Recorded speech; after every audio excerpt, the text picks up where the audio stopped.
नमस्कार साथियों, स्वागत है आपका अपने YouTube channel GS hub by DS sir में। तो कैसे हो आप लोग? उम्मीद करता हूँ आप सब अच्छे होंगे। आज की श्रृंखला में साथी हम देखने वाले हैं 30 जनवरी की फर्स्ट शिफ्ट का एनालिसिस। क्या देखेंगे साथी? हम 30 जनवरी की फर्स्ट शिफ्ट का एनालिसिस देखने वाले हैं, जिसमें लगभग 20 क्वेश्चन आपसे पूछे गए थे। ठीक है, कौन कौन से हमसे क्वेश्चन पूछे गए, क्या पूछे गए? आपका 100% जो परीक्षा में पूछा गया वही आपको यहाँ पर एनालिसिस कराया जाएगा। ठीक है साथी, चलते हैं आज के पहले क्वेश्चन की तरफ। आप सभी का स्वागत है। देखो, जिन साथियों ने अभी तक इस चैनल को सब्सक्राइब नहीं किया है तो प्लीज़ सब्सक्राइब कर लीजिए। ठीक है, आपको प्रत्येक दिन एनालिसिस लेके आते रहेंगे। ठीक है साथी, प्रत्येक दिन शिफ्ट का एनालिसिस लेके आएंगे और आज शाम को 7:30 बजे भी आपको एनालिसिस की एक वीडियो आएगी। ठीक है साथी, इस चैनल को सब्सक्राइब कर लीजिए। चलते हैं आज के पहले क्वेश्चन की तरफ। क्या पूछा गया था साथी, हम चलते हैं। देखो, एक क्वेश्चन आया था आपका, पक्षियों का अध्ययन क्या कहलाता है। एक क्वेश्चन आया था आपका साथी, पक्षियों का अध्ययन क्या कहलाता है। तो आपको याद रखना है, पक्षियों का अध्ययन कहलाता है साथी ऑर्निथोलॉजी। क्या कहलाता है? ऑर्निथोलॉजी। ठीक है, इसको याद रखेंगे। पक्षियों का अध्ययन क्या कहलाता है, तो याद रखना है आपको ऑर्निथोलॉजी। ठीक है, इसके अलावा एक क्वेश्चन आया था, 8वीं पंचवर्षीय योजना का कार्यकाल क्या है। क्या पूछा गया था साथी? हमसे 8वीं पंचवर्षीय योजना का कार्यकाल पूछा गया था। देखो, आपको याद रखना है, पहली पंचवर्षीय योजना, फर्स्ट, सेकंड, आपको सभी का कार्यकाल लिखवा रहा हूँ। ठीक है, इसको आप नोट डाउन कर लेंगे। ठीक है, जिसका अभी पेपर बचा है उन लोगों के लिए मोस्ट इंपॉर्टेंट है। प्रत्येक शिफ्ट में आपका पंचवर्षीय योजना से क्वेश्चन पूछा ही जा रहा है। ठीक है, सभी साथी एक बार से जुड़ जाएंगे, सेशन को शेयर कर देंगे अपने दोस्तों में। ठीक है, शेयर कर दीजिए जल्दी से। ठीक है, इसको याद रखना है आपको, 8वीं पंचवर्षीय योजना का कार्यकाल पूछा है तो फर्स्ट आपकी थी 1951 से लेकर के 56 तक। ठीक है, इसके बाद थी 56 से 61, 1961 से 66 थी आपकी। उसके बाद 3 साल का गैप आया था। चौथी वाली आपकी थी 1969 से लेकर 74 तक, और पांचवी थी 74 से 78 तक। ठीक है, इसको मैंने बार बार कराया है, ये पांचवी इंपॉर्टेंट है क्योंकि ये केवल 4 साल तक चली थी। ठीक है, इसके बाद फिर 2 साल का रोलिंग प्लान आया था पांचवी और छठवीं पंचवर्षीय योजना के बीच।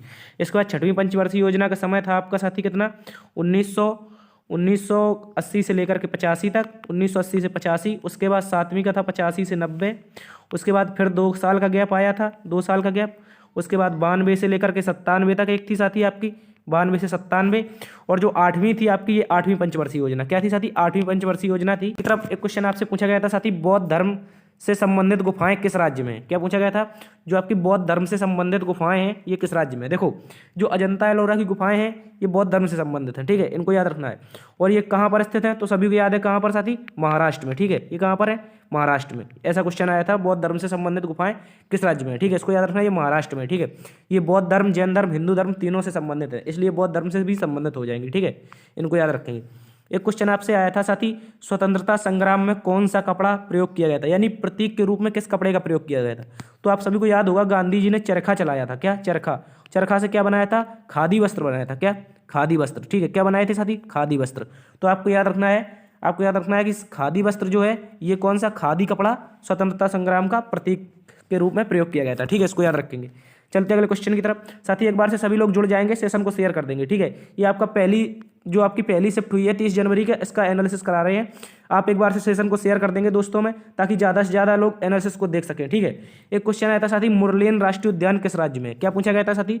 मुरलेन राष्ट्रीय उद्यान किस राज्य में? ठीक है, तो इसको याद रखना है साथी, मुरलेन राष्ट्रीय उद्यान है आपका मिजोरम में। कहाँ पर साथी? आप याद रखेंगे, मिजोरम में आपका मुरलेन राष्ट्रीय उद्यान है। ठीक है, मोस्ट इंपोर्टेंट क्वेश्चन है ये, मोस्ट इंपोर्टेंट क्वेश्चन है, इसको याद रखेंगे। ठीक है, मुरलेन राष्ट्रीय उद्यान, ये दोबारा रिपीट हो सकता है। ठीक है, इसके अलावा आपको याद रखना है औरंग नेशनल पार्क। क्या? औरंग राष्ट्रीय उद्यान याद रखना है, इसको मिला है क्योंकि एक अवार्ड। तो आपको याद रखना है ये कहाँ पर है साथी? असम में। कहाँ पर? असम में। ठीक है, असम में कौन सा है? तो आपको याद रखना है औरंग नेशनल पार्क। ठीक है, इसी के अलावा मानस राष्ट्रीय उद्यान, काजीरंगा राष्ट्रीय उद्यान, ये भी असम में स्थित है। ठीक है, आपको याद रखना है, एक क्वेश्चन आया था साथी, आपसे पूछा गया था, एक मुद्रा पूछी गई थी। ठीक है, कौन सा देश था? ऑप्शन के अकॉर्डिंग आप देख लेंगे, उसमें क्या नाम था इसका? क्रोनी मुद्रा किस देश की है? तो बताना साथी, नॉर्वे की। किस देश की? नॉर्वे क्राउनी मुद्रा जो है, इसका पूरा नाम है नॉर्वे क्राउनी। ठीक है, नॉर्वे क्राउनी मुद्रा किस देश की है? तो बताना है नॉर्वे देश की। ठीक है, आपसे केवल क्रोनी दिया गया था, इसलिए किसकी हो जाएगी? नॉर्वे की। ठीक है, इसको याद रखेंगे। देखो, परीक्षा में आपसे क्वेश्चन बार बार वही पूछ रहा है, लेकिन घुमा के पूछ रहा है। ठीक है, इसको याद रखेंगे, आपसे क्वेश्चन घुमा रहा है, आपको कंफ्यूज नहीं होना चाहता। ठीक है, एक क्वेश्चन पूछा गया था, जो हिमालयन यव किस राज्य में पाई जाने वाली औषधि है? जो ये हिमालयन यव होती है, ये एक प्रकार की औषधि होती है। ये अक्सर चर्चा में अभी रही थी, क्योंकि यहाँ पर जो चीनी लोग आते हैं अपने भारत पर आक्रमण करने के लिए, इसी जड़ी बूटी को लेने आते हैं चीनी सैनिक। ठीक है, हिमालयन जो या भाई ये क्या होती है, ये एक ऊर्जा का कार्य करती है, ठीक है, बहुत जल्दी ऊर्जा देती है, ठीक है। ये जड़ी बूटी साथी कहाँ पाई जाती है, तो आपके याद रखना ये जड़ी बूटी आपकी मिलती है कहाँ पर साथी, अरुणाचल प्रदेश में, ठीक है। देखो अरुणाचल प्रदेश ऑप्शन में था, ठीक है, अरुणाचल प्रदेश ऑप्शन में था।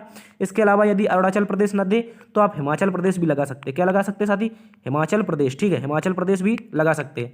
आपका केवल अरुणाचल प्रदेश ऑप्शन में था और अन्य ऑप्शन थे, इसलिए तो आपको याद रखना है हिमाचल प्रदेश भी लगा सकते हैं। तो इसका आंसर क्या हो जाएगा, अरुणाचल प्रदेश और हिमाचल प्रदेश, ठीक है। एक क्वेश्चन था, चंपारण आंदोलन कब चला था। देखो सभी को पता है साथी, जो आपकी नील की खेती के लिए बिहार के चंपारण में गांधी जी ने आंदोलन चलाया था किसानों के लिए, तो वो कौन सा था, चंपारण आंदोलन था, ठीक है। ये कब चला था, तो साथी याद रखना 1917 में। कब चला था, 1917 में, ठीक है। किसने चलाया था, तो महात्मा गांधी जी ने, ठीक है। किसने, महात्मा गांधी जी ने। महात्मा गांधी ने कौन सा आंदोलन चलाया था, तो आपको याद रखना है चंपारण आंदोलन। इसके अलावा ये इनका एक क्षेत्रीय आंदोलन था, ठीक है, चंपारण। इसके अलावा जो इनके जन आंदोलन थे, जैसे असहयोग आंदोलन, असहयोग आंदोलन, यानी देखो क्षेत्रीय आंदोलन का मतलब एक सीमित क्षेत्र में, जैसे चंपारण एक सीमित बिहार का क्षेत्र था, ठीक है। और आपका बरदौली सत्याग्रह, ये भी एक गुजरात का सीमित क्षेत्र था। ये गांधी जी ने नहीं चलाया था, बरदौली सत्याग्रह चलाया था आपका सरदार पटेल जी ने, ठीक है। और जैसे अहमदाबाद मजदूर मिल आंदोलन, ये एक सीमित क्षेत्र थे।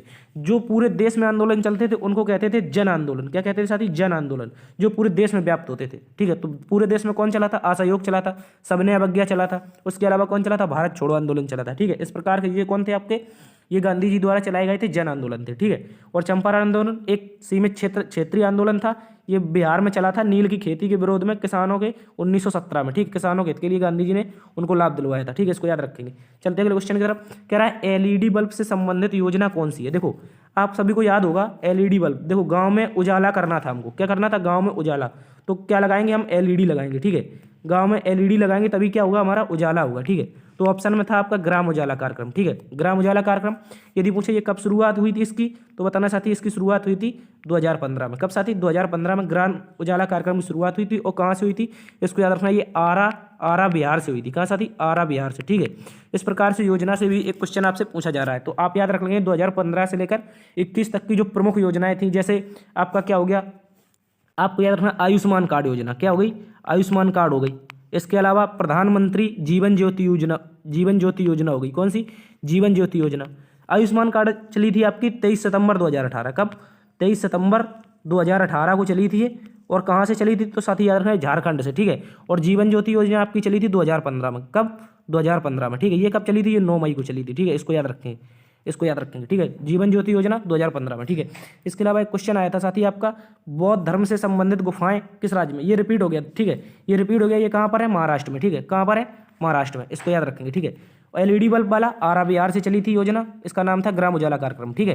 चलते अगले क्वेश्चन की तरफ। अगला क्वेश्चन एक पूछा गया था, जो पौधों को जल संवहन का कार्य करता है, यानी कि पौधों में जो जल का संवहन करता है वो क्या कहलाता है, ठीक है। जैसे ये आपका पौधा है, क्या, ये साथी आपका एक पौधा है, ये यहाँ पर जड़ है। देखो जल कहाँ से आता है, नीचे से आता है। तो जड़ से जब पूरे पौधे में जल जाएगा, यहाँ पर पूरे में जल जाएगा, तो इसको क्या कहेंगे, देखो जल से जाइलम, क्या हो जाएगा, जाइलम, ठीक है, जाइलम, ठीक है। जाइलम क्या हो जाएगा, यानी कि जल संवहन करेगा पूरे पौधे में। और यदि पूछे फ्लोएम, देखो इनमें बहुत कन्फ्यूजन होता है, फ्लोएम पूछ ले, फ्लोएम देखो यार इसमें क्या है, फा का मतलब फूड। और पौधे भोजन बनाते हैं पत्तियों से, ठीक है। और पत्तियों से भोजन पूरे पौधे में जाएगा किससे, फ्लोएम के द्वारा। इसको याद रखेंगे, ठीक है। भोजन पहुंचाना हो तो फ्लोएम पहुंचाएगा, और पानी पहुंचाना हो यानी जल पहुंचाना होगा तो जाइलम। देखो जा इसमें है और जा इसमें है, और फ्लोम मतलब फूड, तो इसका भी सेम हो जाएगा, ठीक है। इसको याद रखेंगे। जल संवहन कार्यक्रम कौन करता है, कौन करता है, तो आपको याद रखना जाइलम करता है। और भोजन के लिए कौन करता है, तो फ्लोएम करता है, ठीक है। इसके अलावा एक क्वेश्चन पूछा गया, पुस्तक थी टेस्ट इज माई लाइफ, पुस्तक के लेखक कौन है, ठीक है। टेस्ट इज माई लाइफ पुस्तक के लेखक कौन है, ये पूछा गया था। तो आपको याद रखना साथी, इसका आंसर हो जाएगा आपका युवराज सिंह। क्या हो जाएगा, युवराज सिंह जी के द्वारा क्या लिखी गई है, टेस्ट इज माई लाइफ, ठीक है। इसको याद रखेंगे। चलते अगले क्वेश्चन की तरफ। अगले क्वेश्चन में कह रहा है हॉर्नबिल त्योहार किस राज्य का था। एक क्वेश्चन ये भी पूछा गया था आपसे, हॉर्नबिल त्योहार, क्या पूछा गया था, हॉर्नबिल त्योहार। तो बताना है आपको साथी, ये नागालैंड का था। कहाँ का, नागालैंड का त्योहार था, इसका नाम क्या था, हॉर्नबिल, ठीक है। इसको याद रखेंगे, ये मोस्ट इंपोर्टेंट क्वेश्चन है, हॉर्नबिल त्योहार नागालैंड का था, ठीक है। इसको याद रखेंगे। इसके अलावा आप याद रखेंगे आमूर फाल्कन त्योहार, ये भी एक पक्षी से संबंधित है। ये कहाँ का हो जाएगा, तो आपको याद रखना है ये कहाँ का हो जाएगा साथी, ये हो जाएगा आपका मणिपुर का, ठीक है। मणिपुर में आमूर फाल्कन त्योहार मनाया जाता है, ठीक है। इसको भी याद रखेंगे। और हॉर्नबिल कहाँ मनाया जाता है, नागालैंड में, ठीक है। ये भी हॉर्नबिल एक पक्षी है, नागालैंड का राष्ट्रीय पक्षी, ठीक है। तो ये नागालैंड में हॉर्नबिल मनाया जाता है। और आमूर फाल्कन कहाँ, तो मणिपुर में, ठीक है। देखो एक पूछ रहा था, विश्व का सबसे बड़ा लिखित संविधान किस देश का, यहाँ पर राज्य हो गया गलती से। आप इसको देखेंगे किस देश का, ये पूछा था विश्व का सबसे बड़ा संविधान किस देश का है, ठीक है। तो आप याद रखेंगे किस देश का है साथी, ये हो जाएगा आपका भारत का। देखो अब आपसे पूछा था लिखित, क्या पूछा था, इसको बहुत इंपॉर्टेंट से याद रखना है, लिखित पूछा या अलिखित। यदि लिखित पूछे तो भारत का, यदि पूछे विश्व का सबसे बड़ा संविधान किसका है तो आपको याद रखना है साथी इंग्लैंड का। कहाँ का, इंग्लैंड का, ठीक है, इसको भी याद रखेंगे। देखो इंग्लैंड का संविधान जो है वो लिखित नहीं है क्योंकि इसको संविधान सभा ने नहीं बनाया है, ठीक है, इसको याद रखेंगे। जिस संविधान को संविधान सभा बनाती है उसको क्या कहते हैं, लिखित संविधान कहते हैं, ठीक है। और भारत का संविधान विश्व का सबसे बड़ा लिखित संविधान है, ठीक है। चलते अगले क्वेश्चन की तरफ। एक क्वेश्चन पूछा गया था 2011 की जनगणना के अनुसार सर्वाधिक साक्षरता वाला राज्य कौन सा है। देखो ये सभी को पता है 2011 की जनगणना के अनुसार सर्वाधिक साक्षरता किस राज्य में थी, तो आपको याद रखना है साथी केरल में। कहाँ पर, केरल में। देखो यदि पूछ ले घनत्व सर्वाधिक कहाँ था, घनत्व किस राज्य में था, घनत्व वैसे देखो देखा जाए तो बिहार में था क्योंकि ये राज्य, ठीक है, बिहार में। अगर यूटी में पूछे घनत्व, यूटी में घनत्व पूछ लिया आपसे तो कहाँ होगा, दिल्ली में, ठीक है, दिल्ली में सर्वाधिक घनत्व होगा, इसको याद रखेंगे, ठीक है। इसके अलावा यदि पूछ ले 2011 की जनगणना के अनुसार वह कौन सा राज्य था जिसमें जनसंख्या बढ़ने की बजाय घट गई थी, ठीक है। जब जनसंख्या घट गई थी कौन सा राज्य था, तो आप क्या, जिसमें जनसंख्या घटी थी, ठीक है, क्या हो गया था, जनसंख्या घटी थी, वह राज्य था आपका नागालैंड। कौन था, नागालैंड, ठीक है, नागालैंड। और सबसे कम जनघनत्व किस राज्य का था, सबसे कम जनघनत्व, क्या सबसे कम घनत्व किस राज्य का था, तो आपको याद रखना घनत्व आपका सबसे कम था अरुणाचल प्रदेश का। कितना, अरुणाचल प्रदेश का था आपका साथी 17 व्यक्ति प्रति वर्ग किलोमीटर, ठीक है, किसका, अरुणाचल प्रदेश का, इसको भी याद रखेंगे। एक क्वेश्चन आपसे पूछा गया था साथी वायुमंडलीय दाब को किससे मापते, जल्दी से बता देंगे वायुमंडलीय दाब को किससे मापते, तो आपको याद रखना है साथी, आप कमेंट बॉक्स में छाप देंगे, ठीक है। यदि पूछे वायुमंडलीय दाब किससे मापा जाता है तो आपको बताना है साथी ये मापा जाता है बैरोमीटर से। किससे, बैरोमीटर से, ठीक है, इसको भी याद रखेंगे, बैरोमीटर से, ठीक है, इसको भी याद रखेंगे।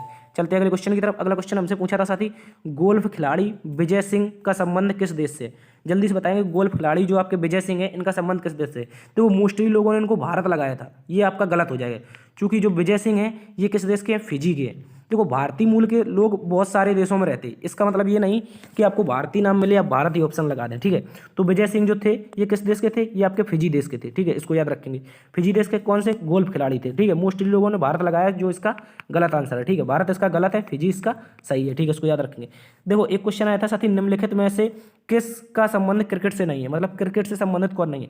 देखो तो आपके ऑप्शन 3 थे, एक सचिन तेंदुलकर, युवराज सिंह और विराट कोहली, और एक ऑप्शन था साइना नेहवाल, ठीक है। साइना नेहवाल कौन है आपकी, साइना नेहवाल, तो आपको याद रखना है साथी साइना जो नेहवाल है ये आपकी बैडमिंटन खिलाड़ी है। कौन सी, बैडमिंटन खिलाड़ी, कौन सी, बैडमिंटन खिलाड़ी, ठीक है। साइना नेहवाल कौन है, बैडमिंटन खिलाड़ी, इनको भी याद रखेंगे, ठीक है।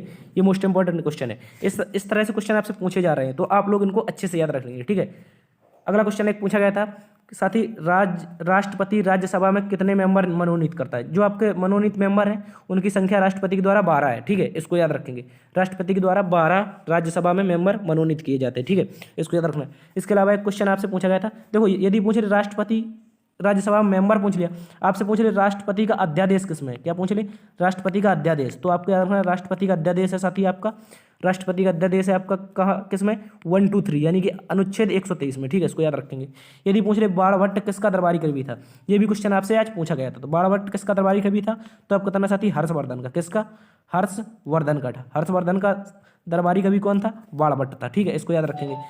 तो साथी ये थी आज का एनालिसिस, उम्मीद करता हूँ आपको एनालिसिस पसंद आया होगा।